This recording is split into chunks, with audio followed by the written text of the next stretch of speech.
Hey everybody, welcome back to Comic Crow, and I want to talk about this story that's just popped up about Justin Roiland, the co-creator for Rick and Morty. Now look, I like Rick and Morty, so that's about it. I really don't know too much about the people behind the show. I think Dan Harmon's a part of it.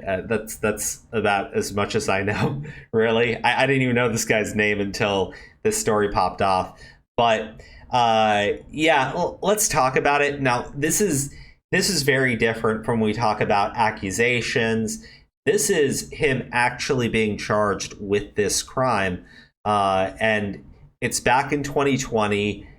It just kind of like broke because NBC put this story out there. And normally I would just read their article, but I was like, well, NBC has done so many terrible things. I'm going to read from Clownfish TV instead. And also because I want to get a story where they actually give me the facts and the details about the case. Typically with a story like this, if I went to NBC News, I have a feeling that they would not be very honest with their information.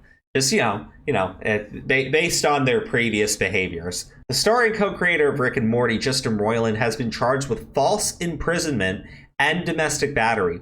As reported by NBC News, the charges stem from May 2020, and Roiland has since pleaded not guilty. However, the case continues slowly through the court system, and many details are off limits to the public. Roiland was arrested in 2020, but released on $50,000 bond. The arraignment occurred in October of that same year.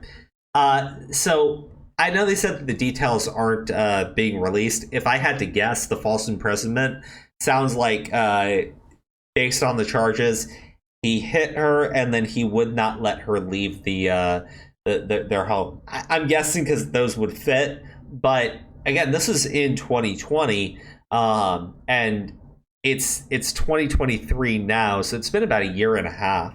And I am curious as to what will happen here. Again, I think innocent until proven guilty, unless there's like just a video of him doing it. You know what I mean? Roiland's alleged victim has remained anonymous. She has a protective order against him, which forbids Roiland from threatening, harassing, or monitoring her. He must also stay 100 feet away from the unnamed victim until the order expires later this year. Most of the information regarding this case is still under a protective order. Now, she may be choosing to remain anonymous, but this is not the same as when someone makes an anonymous claim online. I know we see a lot of that. This is somebody who took it to the cops, and the court has ordered a protective order. So that's why we don't really have very many details at all. It could all be made up. It could all be fake, or it could all be 100% true. I think innocent until proven guilty. For now, let's see what happens. The complete list of charges against Roiland is as follows. Felony count of domestic battery with corporal injury. Felony count of false imprisonment by menace, violence, fraud, and or deceit. We're not sure when more info regarding the case will be released. Justin Roiland is scheduled to reappear in court on April 27th. This follows his January 12th, 2023 court date, where Roiland was offered a plea deal. Since all the court proceedings are so secretive, it is unknown whether he agreed to the deal or what it included. Maybe he did agree to the plea deal.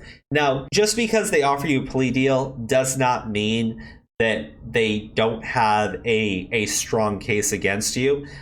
They could have offered the plea deal, like laid out this rock solid case in front of them and said, hey, do you really want to go to trial? If you take this plea, you save us money, you save us time. And we'll reduce what we're going after you for, or it could be a situation where the evidence is super shaky. They're not 100% they'll get a conviction, so they want him to plead down to something very minor, and then they can put a check in their win column and say job well done. Really hard to say. This isn't Justin Roiland's first time being accused of scummy behavior. Now that the news about the domestic violence charges circulated, old skeletons are starting to tumble out of the closet. Be warned that some of the resurfacing tweets, texts, and videos are bad. Now, this is where it gets interesting. So, more awesome Justin Roiland stuff. Let's go to the tweet here. It'd be so fun to be able to just sit down with a bunch of friends and come up with some really weird shit to make an episode about. Friends? Come on, Brian. Tell them about our trip to Death Valley together. Underage girls hiking while intoxicating, peeing in the guest center room, clogging the bathroom toilet, and flooding the hotel room. Name me 2 people went through a wild ride like...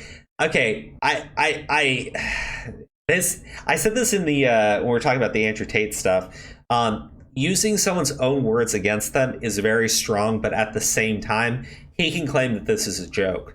Let's see the next one. There are a discomforting number of references to Summer urinating in her pants. There's these jokes about her breast size despite being underage. She's an apt to hook up with grown men. In a recent episode, Rick brings Summer to an orgy and to have a sexually explicit conversation about their plans. Yeah, that was really fucking weird, right? That was really fucking weird. And then he's, by the way, I want to fuck Summer's ass, says Roiland on one of the DVD commentaries during a scene where Summer bends over a table while facing away from the viewer. I'm attracted to cartoons.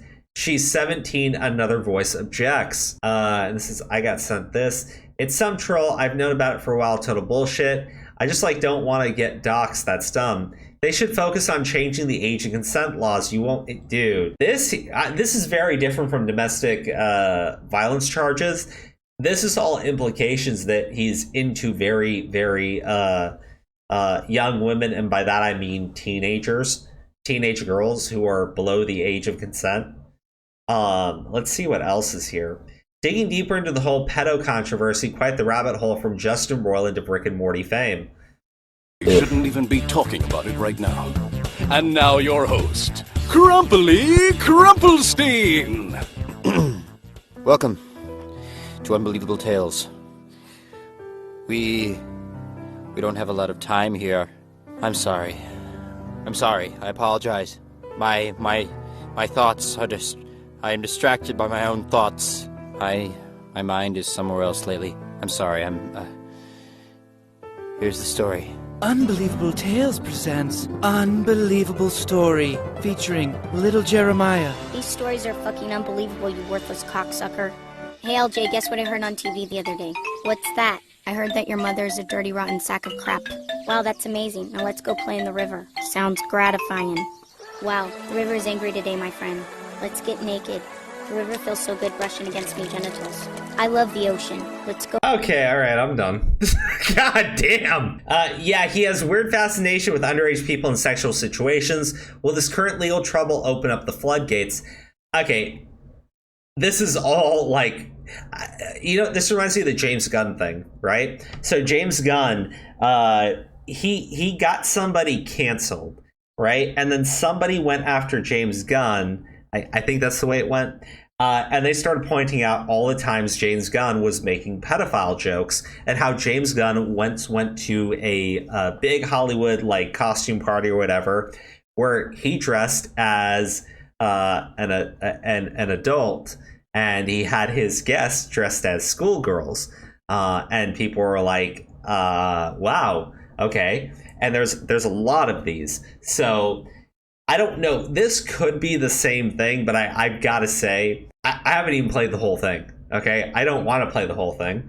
And then reading these, it definitely sounds like this dude has an attraction to people that are under the age of consent. Now, in terms of, does that relate at all to this domestic violence charge or who this person is? I don't think so.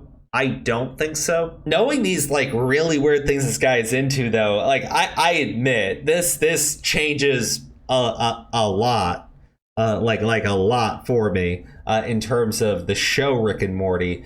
But beyond all that, I have no clue if the domestic violence charges are true. What I do know is this guy has a very questionable history. And it would not surprise me that as we see more and more and more of this case kind of unfold as you get closer to the trial date, it won't surprise me when we see more people digging into everything this guy has said and start digging into other very questionable things about him. And I'm curious if we get more. But, if there's another update on this with this Justin Roiland guy, I will do another video on it. You guys let me know what you think in the comment section, and I'll see you guys in the next one.